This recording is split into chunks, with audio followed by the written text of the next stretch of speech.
Hello friends, good morning. आज हम कक्षा 3 में से गणित में पार्ट 1 देखे किधर से का भाग 2 देखेंगे, जिसमें हम देखने वाले हैं आज रंगोली। बराबर, यहाँ पर रंगोली। यहाँ पर देखिए दो बच्चे जो हैं वो बातचीत कर रहे हैं रंगोली के विषय में। तो रंगोली क्या है पहले तो हम जान लें।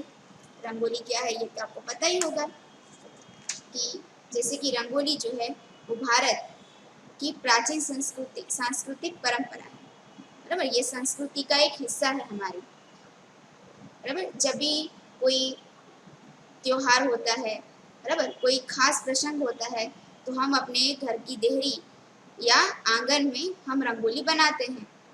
बराबर, रंगोली बनाने के भी अलग अलग तरीके होते हैं।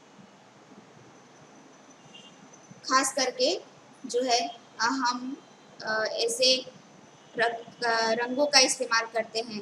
गांव के विस्तार होते हैं तो वहाँ पर जैसे कि गेरुआ रंग होता है, उसका इस्तेमाल किया जाता है। बराबर, अगर ये सब भी ना हो तो फूलों का भी इस्तेमाल किया जाता है। तो अलग अलग तरीके से रंगोली बनाई जाती है। बराबर, तो आज हम इस पार्ट के अंदर के इस दूसरे भाग के अंदर यही हम देखेंगे। तो शुरू करते हैं। यहाँ पर आप देखिए पूछ रहे हैं, क्या तुमने कभी रंगोली बनाई है? मेरी दोस्त मीनाक्षी फर्श पर सुंदर डिजाइन बनाती है। तो क्या पूछ रहे हैं बच्चा, क्या आप सबने रंगोली कभी बनाई है? और उसकी जो दोस्त है मीनाक्षी, वो फर्श यानी कि जमीन पर बहुत ही सुंदर रंगोली बनाती है। तो देखिए उसकी दोस्त कौन है? मीनाक्षी। तो कहती है, मैं मीनाक्षी हूँ, मैं तमिलनाडु की रहने वाली हूँ। हम रोज सुबह फर्श पर कॉलम बनाते हैं, ये बिंदुओं से बनाए जाते हैं। ठीक है, कॉलम यानी क्या होता है? कॉलम यानी कि लाइन। बराबर, लाइन होती है और ये जो लाइन होती है वो बिंदुओं से बनाई जाती है और उसी बिंदुओं के सहारे पर है जो है वो लोग नई नई डिजाइन बनाते हैं।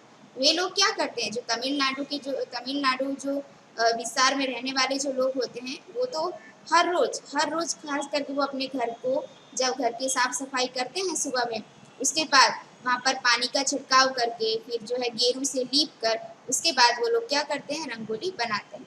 तो आप देखिए जो मीनाक्षी जो तमिलनाडु में रहती है, उसने यहाँ पर देखिए किस सुंदर बनाई, यहाँ पर रंगोली जो है उसने बनाई है। देखिए नीचे दिए गए बिंदुओं की मदद से तुम भी रंगोली बनाने की कोशिश कर सकते हो। यहाँ रंगोली के दो चित्र दिखाए गए हैं। तो आप देखिए आपको जिस तरीके से जो मीनाक्षी है वो रंगोली बना रही है, उसी तरीके से हम भी रंगोली बना सकते हैं। देखिए हमें समझने के लिए बिंदुओं का इस्तेमाल करके बनाई जाने वाली रंगोली यहाँ पर दी है। देख सकते हैं बच्चों, ये देखिए कितनी सुंदर रंगोली है। फिर बिंदुओं को जोड़ा गया है, उसके बाद उसके अंदर रंग भी भरा गया है। ठीक है, तो हम देखते हैं आगे। ये देखिए, तुम भी और डिजाइन बनाओ, नीचे दी गई खाली जगह में इन आकृतियों को फिर से बनाओ। अब ये देखिए आपको ये आकृति दी गई है, उसी को आपको यहाँ पर वापस से बनानी है। ठीक है, तो हम यहाँ पर बनाना स्टार्ट करते हैं कि ये जो डिज़ाइन है उसको हम कैसे बनाएंगे। तो देखिए जैसे कि यहाँ पर हमारी जो पहली डिज़ाइन है उसके लिए हमें 5 बिंदु आगे बढ़ना है, 1 2 3 4 और 5। तो यहाँ से स्टार्ट करेंगे, इस तरीके से यहाँ पर जोड़ेंगे, फिर एक बिंदु ऊपर जाना है, फिर राइट की तरफ, जहाँ पर हमने स्टॉप किया है उसी बिंदु के आगे जाते हुए राइट की तरफ हमें बढ़ना है, वापस ऊपर की तरफ, वापस राइट की तरफ, अप साइड और राइट साइड। तो ये हमारा जो पहला डिजाइन है वो यहाँ पे कंप्लीट होता है। इसी तरीके से आप दूसरा डिजाइन जो है उसको भी बनाएंगे। उसके अंदर हमें 3 बिंदुओं का इस्तेमाल करना है, 3 आड़ी बिंदु और 3 खड़ी बिंदु। यहाँ पर देखिए, यहाँ से पहली बिंदु से हम स्टार्ट करेंगे, यहाँ पे नीचे आते हुए बिंदु के आसपास हमें घुमावदार रेखा लेकर वापस आगे जाएंगे और इस तरीके से हम अपना दूसरा डिजाइन को पूरा करेंगे। आप देखेंगे यहाँ पर 1 2 3, वापस खड़ी लाइन में भी 1 2 3 यानी कि 3 और 3 और 3 यानी कि 9 बिंदु का इस्तेमाल किया गया है। चलिए तीसरा जो डिजाइन है उसको भी हम बनाएंगे। उसके लिए भी हमें क्या करना है, 2 आड़ी बिंदु और चाहे जितनी आपको बनानी है बड़ी उतनी बिंदु का इस्तेमाल करेंगे। तो यहाँ पर जैसे कि पहले बिंदु से दूसरे बिंदु पे इस तरीके से हमें क्रॉस लाइन बनाते हुए आगे जाना है। सर्पाकार रेखा बनाएंगे हम यहाँ पर इस तरीके से। चलिए फिर आगे यहाँ पर देखेंगे उसी सामने वाली जो बिंदु है जो बाकी बची है उसके आसपास भी हम वही डिजाइन उसकी विपरीत दिशा में बनाएंगे इसी तरीके से। ओके, चलो फिर है आगे की जो डिजाइन है उसके अंदर आपको पत्ती की डिजाइन बताई गई है। तो हमने यहाँ पर इस तरीके से पत्ती की डिजाइन बनाई है, देखिए इस तरीके से। लेकिन अब इसी पत्तियों को हम 4 अलग अलग कोने में घुमा देते हैं। यहाँ पर देखिए कुछ इस तरीके से। तो क्या होगा, ये जो है 4 पंखुड़ी वाली फूल की डिजाइन बन जाएगी यहाँ पर। चलिए उसके बाद है जिगजैग लाइन। जिगजैग लाइन किस तरीके से बनानी है, आप उल्टे एन की तरह बना सकते हो या एन की तरह भी बना सकते हो। तो जैसे कि मैं आपको एन की तरह बताती हूँ। तो जैसे कि ये सीधा एन फॉर नोज हो गया, बराबर। फिर यहाँ पर आपको क्या करना है, उसी तरीके से बिंदु को जोड़ते हुए एन आकार देते हुए आगे बढ़ना है। ये हो गई हमारी जिगजैग लाइन, ठीक है। चलिए अब लास्ट में है यहाँ पर दूसरी डिजाइन है। इसके अंदर भी आपको बिंदुओं को बनाते हुए क्रॉस करते हुए जाना है इस तरीके से, और वही सेम आकार आपको नीचे की तरफ भी देना है। ओके फ्रेंड्स, तो आप देखेंगे कि इस तरीके से ये जो हमने हमारी डिजाइन है ऊपर वही डिजाइन हमने यहाँ पर फिर से बनाई है। ओके, तो आगे चलते हैं।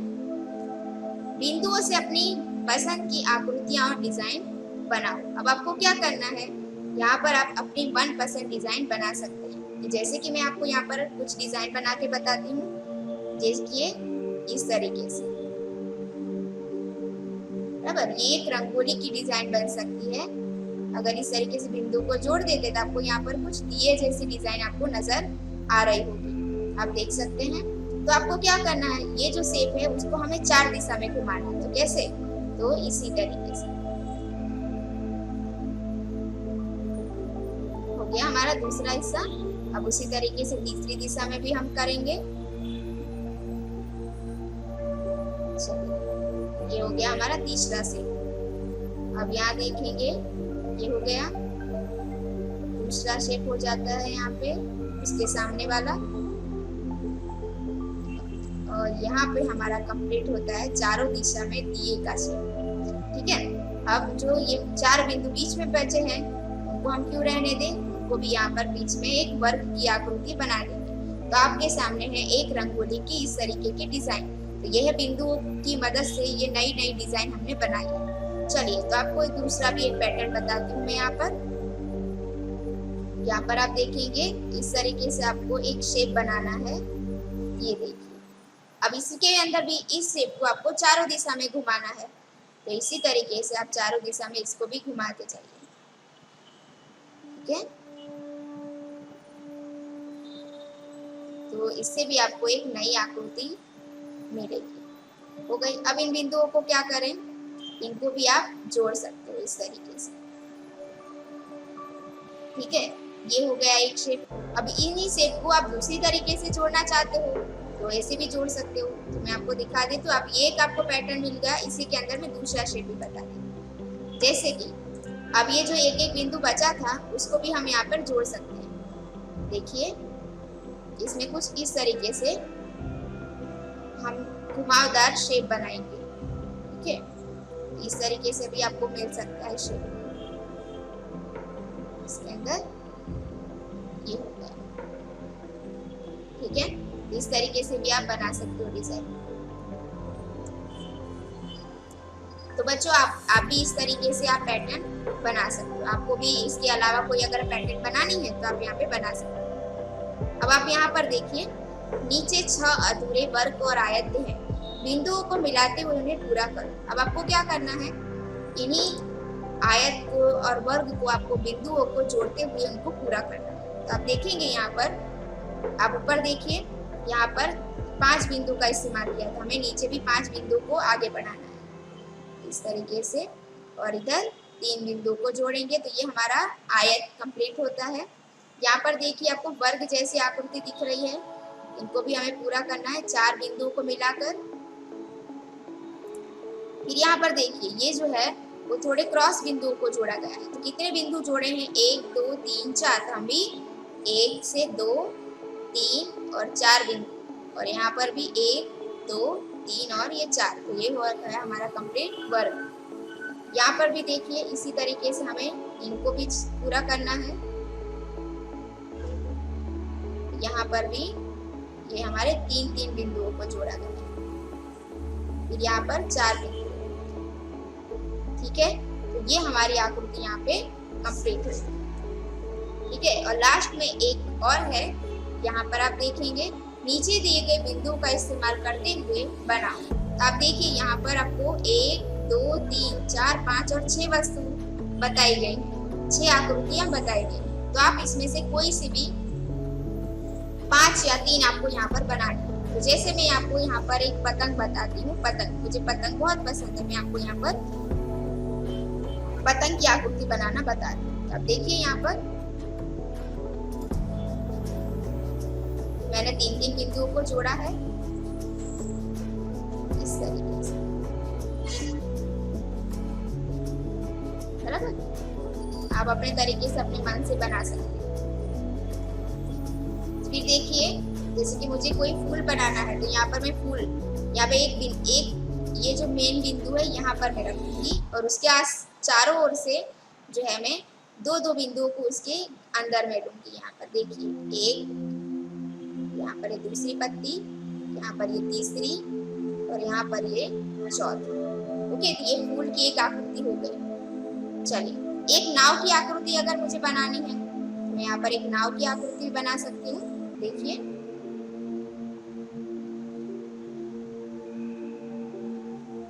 ठीक है, इस तरीके से, बराबर। अब आपको जो भी आकृति इसमें से अच्छी लगती है तो आप यहाँ पर कोई सी भी 3 आकृति आपको यहाँ पर बनानी है। ठीक है, चलिए तो आज का वीडियो यहाँ पे समाप्त होता है, बराबर। तो नेक्स्ट वीडियो में इसका अगला पार्ट अभी बाकी है, तो हम वापस मिलेंगे। तब तक के लिए धन्यवाद।